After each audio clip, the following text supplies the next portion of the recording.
کہہ دو کہ لوگو تم اپنی جگہ عمل کیے جاؤ، میں اپنی جگہ عمل کیے جاتا ہوں۔ ان قریب تم کو معلوم ہو جائے گا کہ آخرت میں بہشت کس کا گھر ہوگا۔ کچھ شک نہیں کہ مشرک نجات نہیں پانے کے،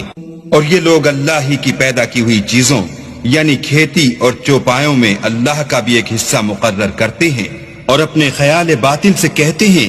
کہ یہ حصہ تو اللہ کا ہے اور یہ ہمارے شریکوں یعنی بتوں کا۔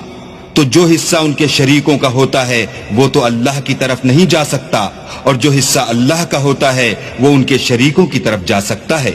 یہ کیسا برا انصاف ہے۔ اسی طرح بہت سے مشرکوں کو ان کے شریکوں نے ان کے بچوں کو جان سے مار ڈالنا اچھا کر دکھایا ہے تاکہ انہیں ہلاکت میں ڈال دیں اور ان کے دین کو ان پر خلط ملط کر دیں، اور اگر اللہ چاہتا تو وہ ایسا نہ کرتے۔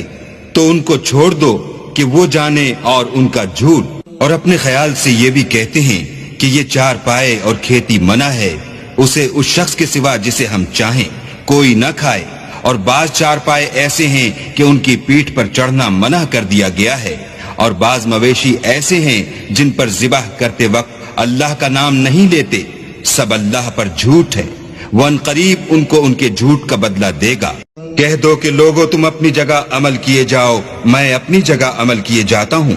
ان قریب تم کو معلوم ہو جائے گا کہ آخرت میں بہشت کس کا گھر ہوگا۔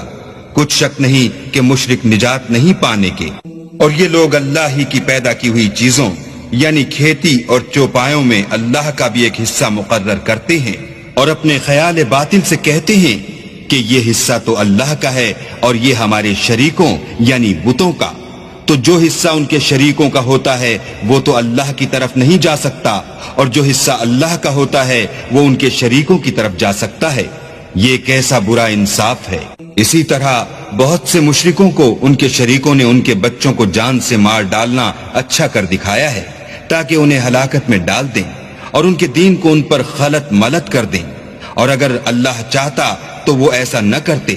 تو ان کو چھوڑ دو کہ وہ جانے اور ان کا جھوٹ، اور اپنے خیال سے یہ بھی کہتے ہیں کہ یہ چار پائے اور کھیتی منع ہے، اسے اس شخص کے سوا جسے ہم چاہیں کوئی نہ کھائے، اور بعض چار پائے ایسے ہیں کہ ان کی پیٹھ پر چڑھنا منع کر دیا گیا ہے، اور بعض مویشی ایسے ہیں جن پر ذبح کرتے وقت اللہ کا نام نہیں لیتے، سب اللہ پر جھوٹ ہے، وہ ان قریب ان کو ان کے جھوٹ کا بدلہ دے گا۔ اور جس دن وہ سب جن و انس کو جمع کرے گا اور فرمائے گا کہ اے گروہ جنات، تم نے انسانوں سے بہت فائدے حاصل کیے، تو جو انسانوں میں ان کے دوستدار ہوں گے وہ کہیں گے کہ پروردگار ہم ایک دوسرے سے فائدہ حاصل کرتے رہے، اور آخر اس وقت کو پہنچ گئے جو تو نے ہمارے لیے مقرر کیا تھا۔ اللہ فرمائے گا اب تمہارا ٹھکانہ دوزخ ہے، ہمیشہ اس میں جلتے رہو گے، مگر جو اللہ چاہے، بے شک تمہارا پروردگار دانا اور خبردار ہے۔ اور اسی طرح ہم ظالموں کو ان کے اعمال کے سبب جو وہ کرتے تھے ایک دوسرے پر مسلط کر دیتے ہیں۔ اے جنوں اور انسانوں کی جماعت، کیا تمہارے پاس تمہیں میں سے پیغمبر نہیں آتے رہے جو میری آیتیں تم کو پڑھ پڑھ کر سناتے اور اس دن کے سامنے موجود ہونے سے ڈراتے تھے؟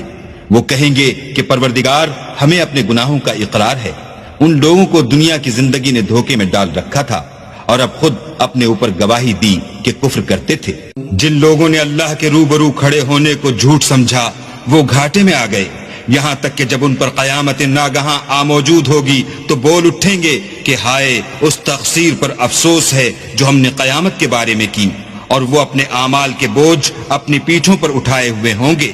دیکھو جو بوجھ یہ اٹھا رہے ہیں بہت برا ہے، اور سب لوگوں کے بلحاظ اعمال درجے مقرر ہیں، اور جو کام یہ لوگ کرتے ہیں اللہ ان سے بے خبر نہیں۔